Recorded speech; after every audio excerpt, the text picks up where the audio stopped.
What's up, guys? This is John Nelson, and you are listening to the Starting Block Podcast.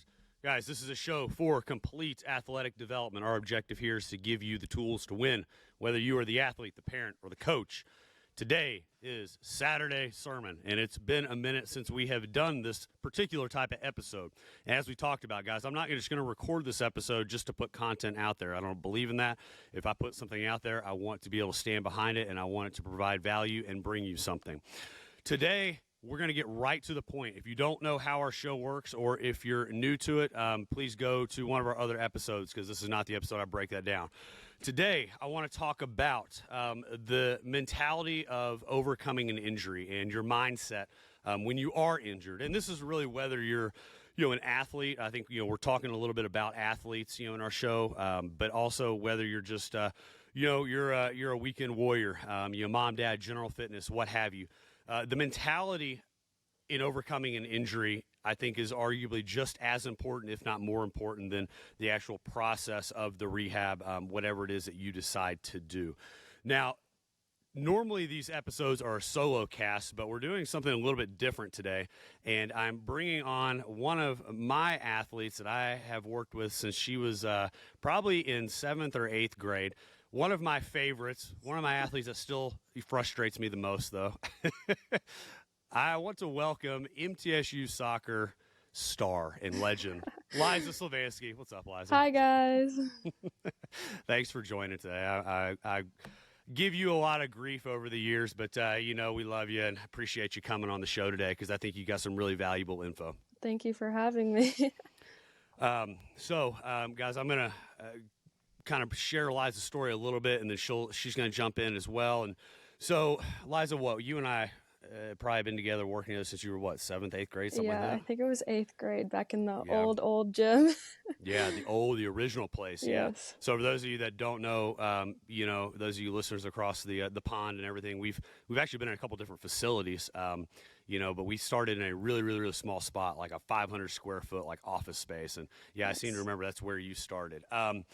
So Eliza's from the Mid-South area, and she's a soccer player. And you're humble, but I'll speak for you on this and say that Liza's a phenomenal soccer player who came out of this area, and she has suffered some injuries over the years, and some when we were together and some when we weren't together. But, we've been a part of the process, of the rehab process, of the training process. And I think she brings a lot of good experience, in helping you with the mindset of it. So tell people real quick, just a short breakdown of what you have gone through over the last couple of years and kind of this last one that really shifted your mentality. Yeah, so in high school, it was my freshman year. I tore my ACL and meniscus. And then after that, I was a sophomore in college, and I tore my meniscus again. And then I've also had a stress fracture in my foot. And then my latest injury was a stress fracture in my femur. And so with that one, I was out for 9 months, and that one was probably the toughest one. Definitely wasn't expecting that going into my senior season. So it was hard mentally and physically. Yeah, so I can imagine. And I feel like that was one of the ones that I felt like I saw the biggest shift in your mentality. Yeah. And that's why I think you're going to bring some valuable insight to people, because when we're trying to recover from an injury, obviously, we're not getting into the medical side of it. Listen to what your doctors, PTs, rehab specialists, everybody says about that. But the mindset plays a huge part of this. And there's a few key points that I want to hit on. And, one of them is being, okay, we have to understand that the process and the mentality after an injury, it can be the greatest or worst thing that's ever happened to you, just depending on how you perceive that. And I think this femur issue that you had, your mentality ended up becoming the greatest thing that has happened to you. Yeah, for sure. You can easily fall into the victim mindset. And with that, I think I realized with this injury, I could control my thoughts and my actions and how I perceived rehab and trying to come back. And so I think you've said it a bunch, and I've heard other people say it, but you have to find your why. And so I think through this injury, I just found my why and my purpose, and why did I want to come back from this injury so bad? And that was because of my teammates. Like I wanted to be back on that field with them. So yeah, absolutely. You have to have your why. You have to have that in vision, because if you let the injury consume you, whether it's your first or your fifth time, getting injured, whatever, or even if you're the weekend warrior who just threw their back out, working in the yard, without that why, it's going to be very difficult to recover. All right. And having the why and that image is extremely important, because motivation is very fleeting. There's going to be days that you're motivated. There's going to be days that you're not motivated. More often than not, we're probably not going to be motivated, especially in the society that we currently live in, where there's this demoralization approach with everything. And that's a whole other subject. But we live in a society where motivation is almost frowned upon these days. You're looked at as too aggressive or whatever. And so motivation is going to be fleeting. So having that vision and purpose of what you're trying to accomplish and why you're doing this can really help take you, a lot further than not having it. So that's kind of number one. I think number two is going to, and that bleeds into like having the positive attitude about it, right? Because motivation is going to, be fleeting. So having that why helps you maintain a positive attitude. I think another point that we need to touch on is being intelligent and seeking an understanding of how your body works. And that's something that's always impressed me about you, Liza, is you have always asked questions. Yeah. And that's extremely important, because there's a lot of people that just come in and or go to a doctor and they just want to be fixed. They don't want to understand why.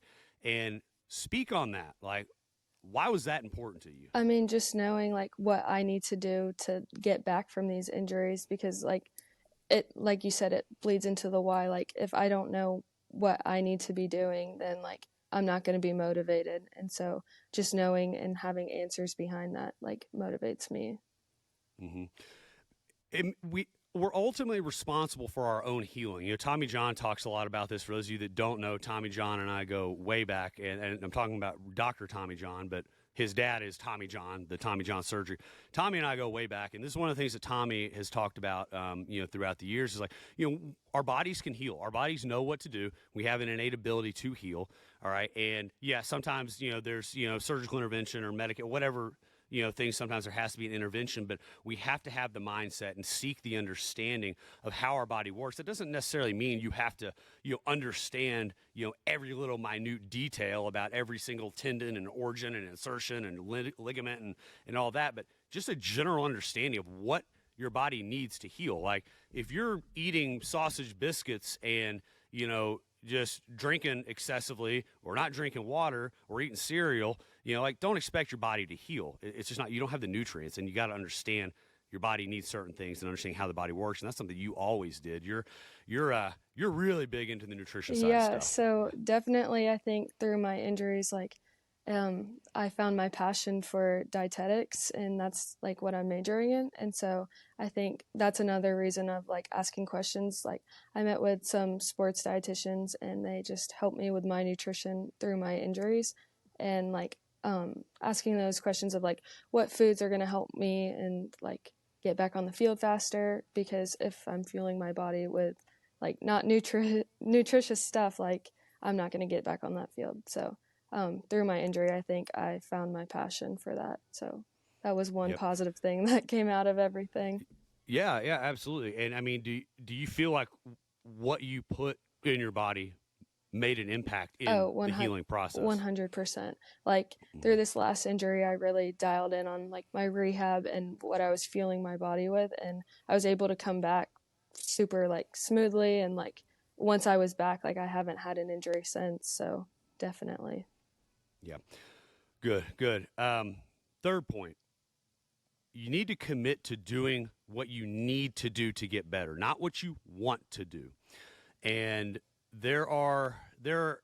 that's the rule, but there's clearly exceptions. So, there are scenarios where if you're fresh off, for example, like an ACL surgery, there are parameters, of course, that you got to follow. Yes, but you just that the doctor lays out, I get it. So, don't, 2 days after go try to take your brace off and go try to walk down the street. That's not good. But it's doing what is necessary and doing the extra things, the little things, if you can medically, to speed that process up. And I bring this point up because I had somebody, for those of you who don't understand what we do at ELP, or you're not a client of ours, because we've got a lot of listeners across the country. I always tell people I'm like a Jekyll and Hyde type of guy. Like half the day I'm on the wellness side of stuff. This is where I'm working with like our healthcare providers, our advising PT, some of the orthos we work with, and the neuro stuff that you hear us talk about a lot. Okay, so I call it wellness services. Where we're trying to help get the nervous system back in a good spot to where it can help the body heal, all that good stuff. And I had somebody a couple days ago literally say, well, I'm just not disciplined enough. I'm just not going to do this. Like, okay, well, we're not the right fit for you. You can't expect to get better if you're not willing to put forth the effort that you need to get better. That's just not how things work. And you were always, you and I have gotten, into a couple arguments over the years, about you almost took that too far.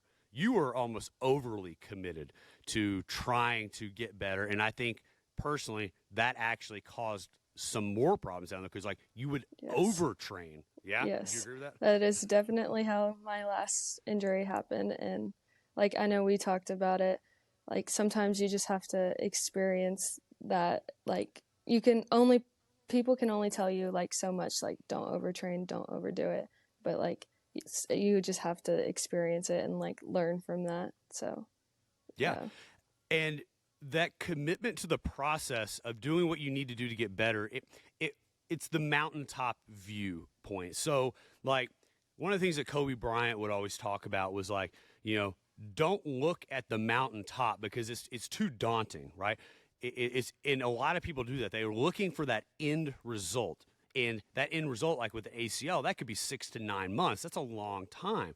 You have to commit to doing what you got to do and to get better, not look at that mountaintop, but look at each step, each individual step, and attack each individual step as perfectly as you can. For me, I would definitely say like through my injury, I just tried to take it like day by day and just focus on what could I control that day and my mindset in that day and in that moment of doing rehab and stuff like that. Just focus on what can I control today, day by day, step by step. Winning the day. Yeah, like winning the day. literally. That's something Andy Frisella talks a lot about. I've got a picture of that quote on our, by our front desk. You just win that day. Also, right? like, and then the next day, celebrating the little wins and stuff like that. For example, like I was on crutches this last injury for 3 months, and the day that I got to finally walk without crutches, like just celebrating that, or like walking up the stairs, like being grateful for everything that you get to do. Absolutely. And then the final point I want to touch on is understanding that pain is part of the process, and that doesn't mean that you're always pushing through pain, okay?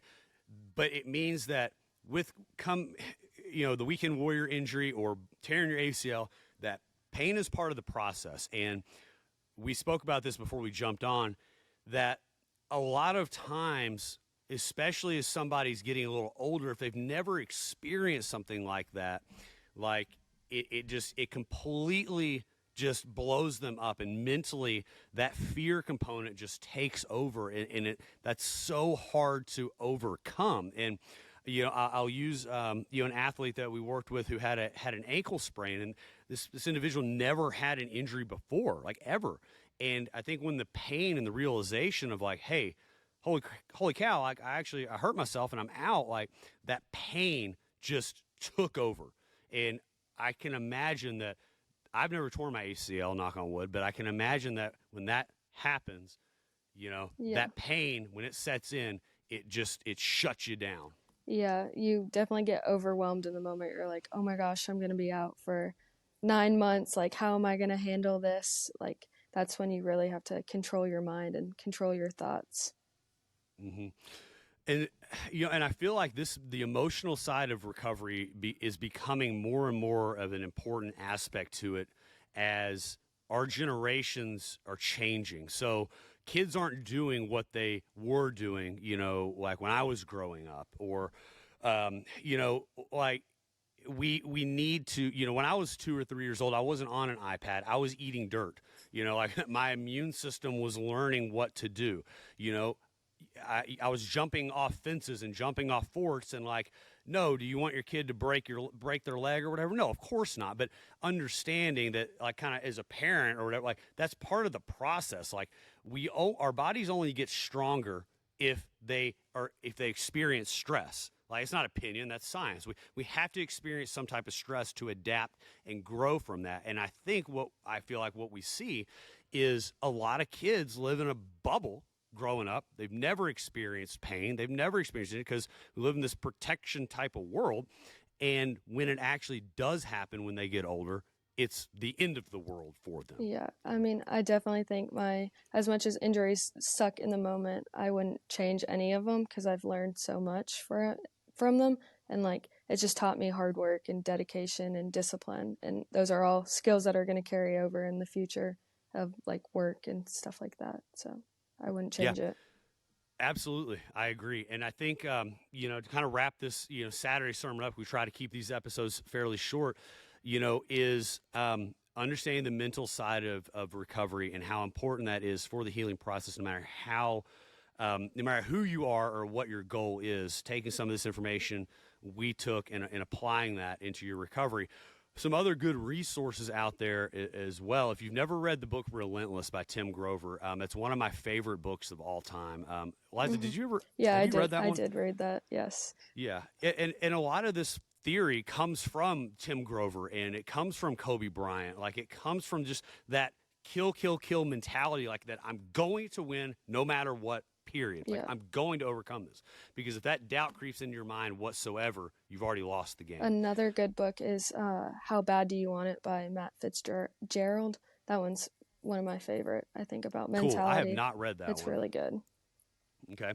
That's a great recommendation. So, all right, as we wrap this up, for an athlete coming up, yes, follow the information we talked about, but if you could give them one piece of advice on all this, what would you say?